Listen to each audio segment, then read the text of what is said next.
What are we doing here? And where are we gonna go? It's like we just woke up one morning, and then it's welcome to the show.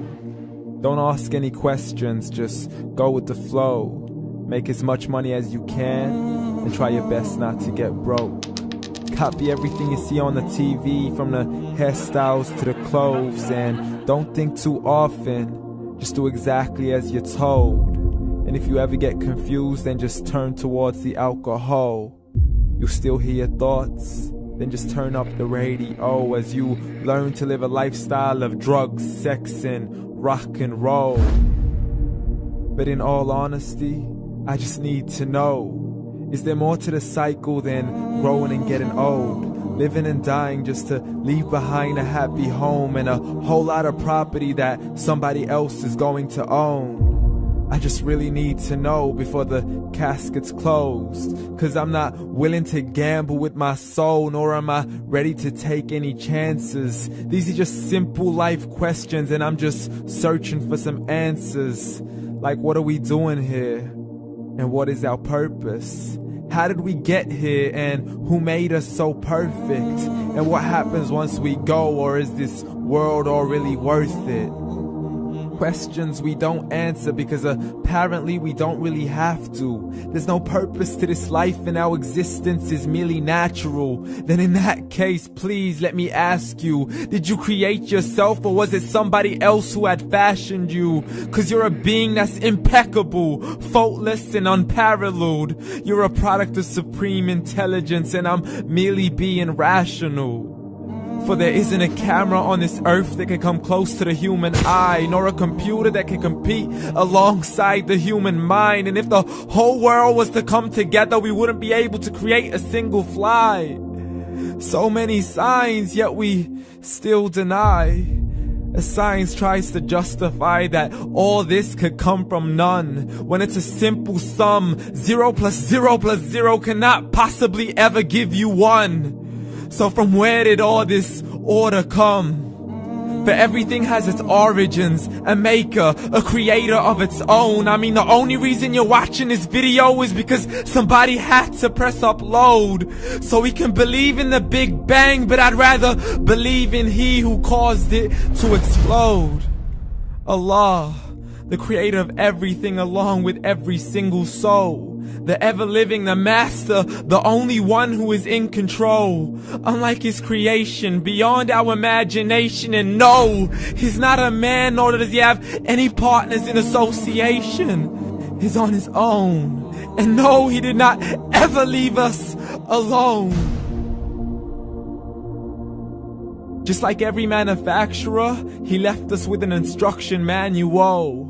The Quran and Islam, and I'm sorry to jump to conclusions, but it's the only one possible. The only definition of God is the one and only supreme being. It's logical, a book with 0 contradictions, with miracles that are both scientific and historical, all revealed over 1400 years ago.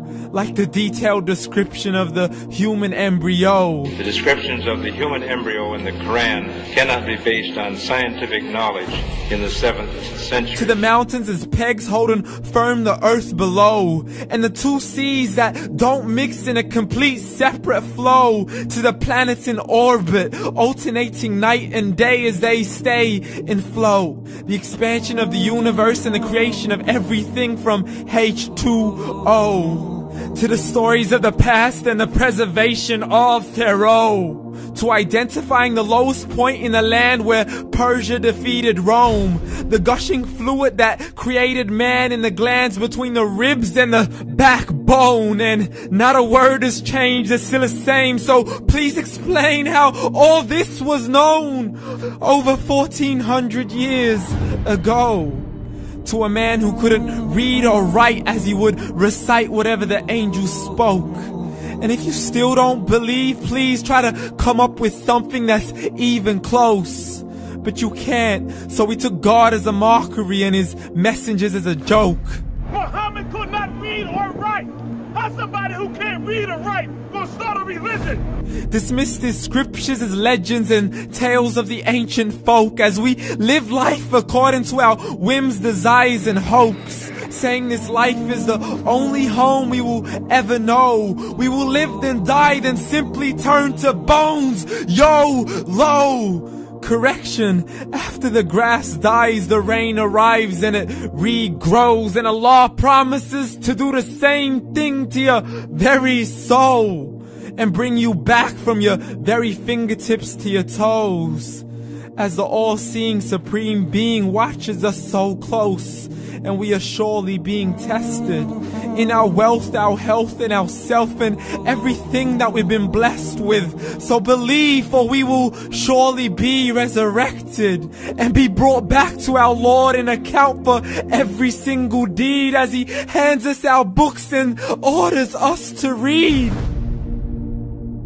From the bad to the good and everything in between. You yourself are sufficient for your own accountability, so don't be mad at me. You are the one who thought He wouldn't come back to me. I gave you a whole life long to search after me, but you were busy in all that which was temporary. So read, and glad tidings to all those who believed. And if you disbelieve, read. And don't let that day be the first day you find out what your life really means. Read.